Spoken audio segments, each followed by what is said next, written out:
Good morning everyone, welcome back to my channel. तो आज हम पढ़ेंगे दोस्तों कि भारत का प्रधानमंत्री और उसके मंत्री परिषद।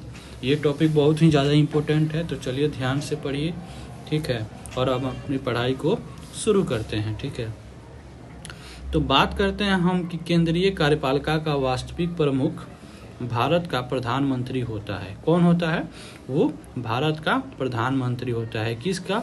केंद्रीय कार्यपालिका का, ठीक है। केंद्रीय कार्यपालिका का वास्तविक प्रमुख भारत का प्रधानमंत्री होता है, ठीक है। संविधान का अनुच्छेद 75 यह स्पष्ट करता है कि प्रधानमंत्री की नियुक्ति भारत का राष्ट्रपति करेगा, ठीक है। संविधान का अनुच्छेद 75 यह स्पष्ट करता है कि प्रधानमंत्री की नियुक्ति भारत का राष्ट्रपति करेगा, ठीक है।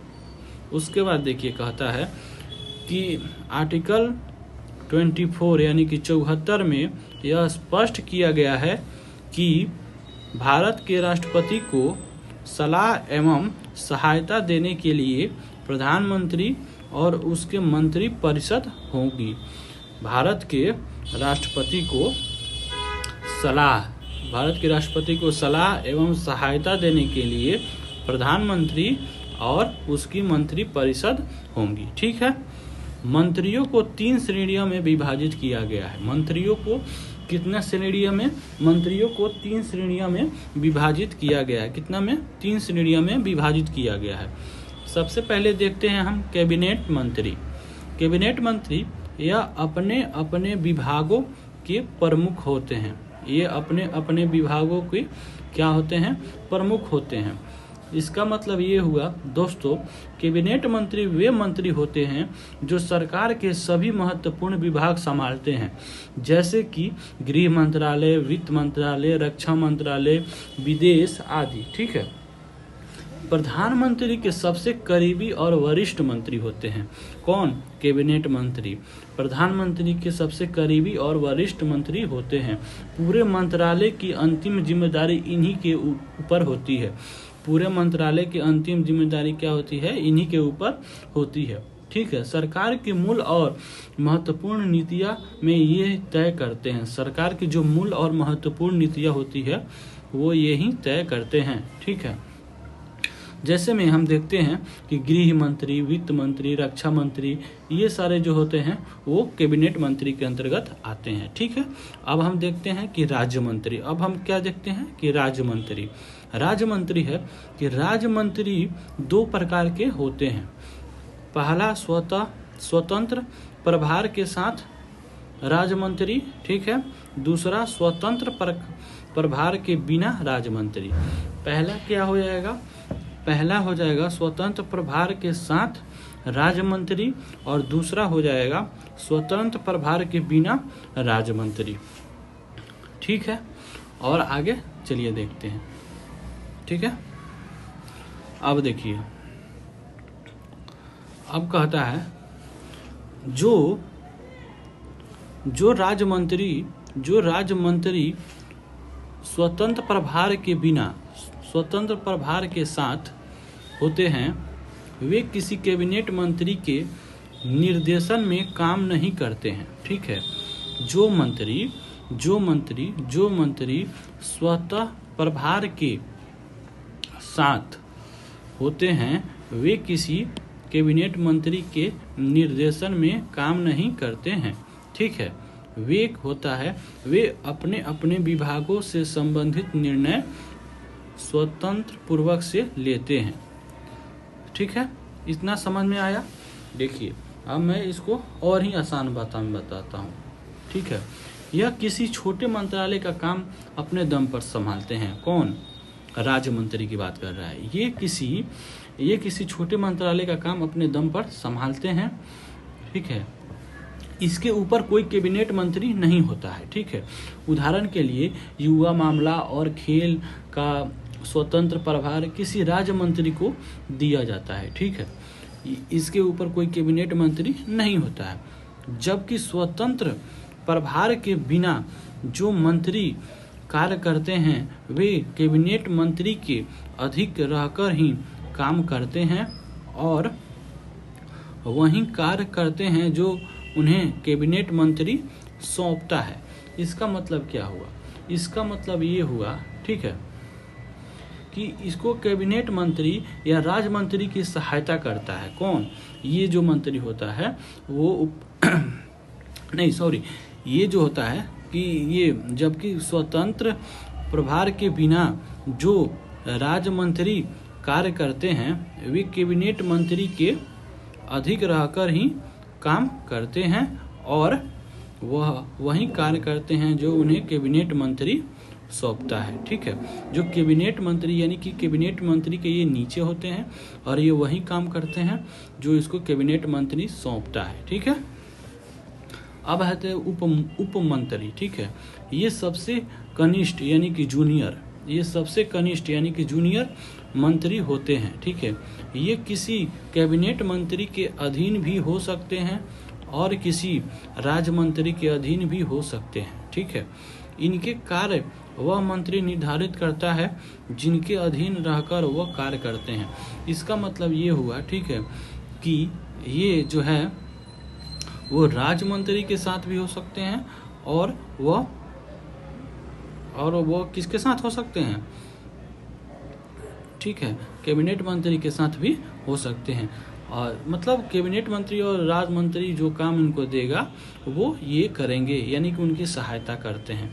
ठीक है, उप मंत्री जो होते हैं वो इनकी सहायता करते हैं। ठीक है, और इसको आसान भाषा में बताएं। चलिए इसको और आसान भाषा में बताते हैं। किसी कैबिनेट मंत्री या राज्य मंत्री की सहायता करता है। ठीक है, मंत्रालय के छोटे छोटे काम और फाइलों को देखता है। ठीक है, स्वतंत्र निर्णय लेने की अथॉरिटी आमतौर पर इसके पास नहीं होती है और सरकार में इसकी संख्या कम होती है और भूमिका सपोर्टिंग होती है। ठीक है, भूमिका क्या होती है? सपोर्टिंग की होती है, माने इसका सपोर्टिंग करता है कैबिनेट मंत्री की और राज्य मंत्री की, ये सपोर्टिंग करता है। ठीक है, चलिए आगे देखते हैं। इसको हम थोड़ा ये कलर चेंज कर लेते हैं, मज़ा नहीं आ रहा है, ये कलर कर लेते हैं। चलिए अब हम देखते हैं कि मंत्रिमंडल और मंत्री परिषद में अंतर, मतलब मंत्रिमंडल और मंत्री परिषद में अंतर क्या है। तो मंत्रिमंडल किसे कहते हैं? मंत्रिमंडल आपको मैंने बताया भी है कि मंत्रिमंडल किसे कहते हैं। ठीक है, तो मंत्रिमंडल में सिर्फ कैबिनेट मंत्री शामिल होते हैं। ठीक है, जबकि मंत्री परिषद में सभी मंत्रियों को शामिल किया जाता है। मंत्री परिषद में सिर्फ कैबिनेट मंत्री शामिल होते हैं और मंत्री परिषद में सभी मंत्रियों को शामिल किया जाता है। ठीक है, मंत्रिमंडल में सिर्फ कैबिनेट मंत्री शामिल होते हैं जबकि मंत्री परिषद में सभी मंत्रियों को शामिल किया जाता है। ठीक है, सभी मंत्रियों की नियुक्ति भारत का राष्ट्रपति करता है, किंतु वह ऐसा प्रधानमंत्री की सिफारिश पर ही करता है। मतलब प्रधानमंत्री उसको बताएंगे कि ये मंत्री और ये मतलब मंत्री कैबिनेट मंत्री के लायक हैं, तो वो प्रधानमंत्री जिसको बोलेंगे उसी को भारत का राष्ट्रपति उसको मंत्री बनाएगा। ठीक है, प्रधानमंत्री और मंत्री परिषद के सभी सदस्यों के लिए यह अनिवार्य होता है कि वह संसद के किसी भी सदन का एक सदस्य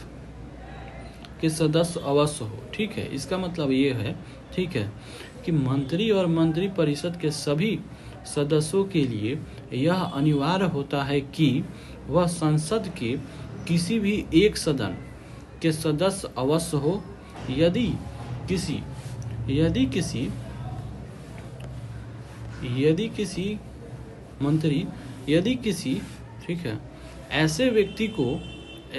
ऐसे व्यक्ति को प्रधानमंत्री या मंत्री नियुक्त किया जाता है जो नियुक्त किए जाते समय संसद का सदस्य नहीं है। ठीक है, अगर मंत्री उसे नियुक्त किया गया जो संसद का सदस्य नहीं है तो उसे 6 महीने के अंदर संसद का सदस्य बनना अनिवार्य है। तो उसे 6 महीने के अंदर संसद का सदस्य बनना क्या है?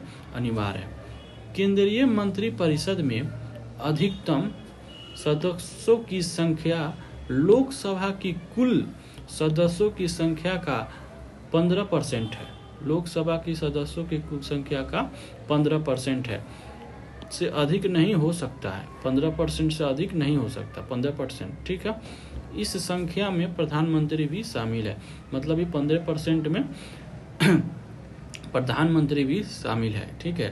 केंद्रीय मंत्री परिषद की बात कर रहा है। केंद्रीय मंत्री परिषद में लोकसभा की कुल सदस्यों की संख्या का 15% से अधिक नहीं हो सकता है, ठीक है।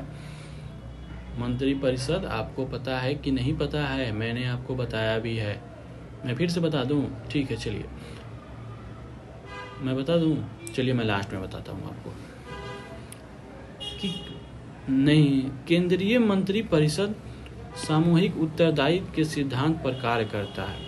केंद्रीय मंत्री परिषद जो है वो सामूहिक, चलिए मैं अभी बता देता हूँ आपको। केंद्रीय मंत्री परिषद मतलब केंद्रीय लोकसभा और राज्यसभा, ठीक है, ये दोनों हो गए।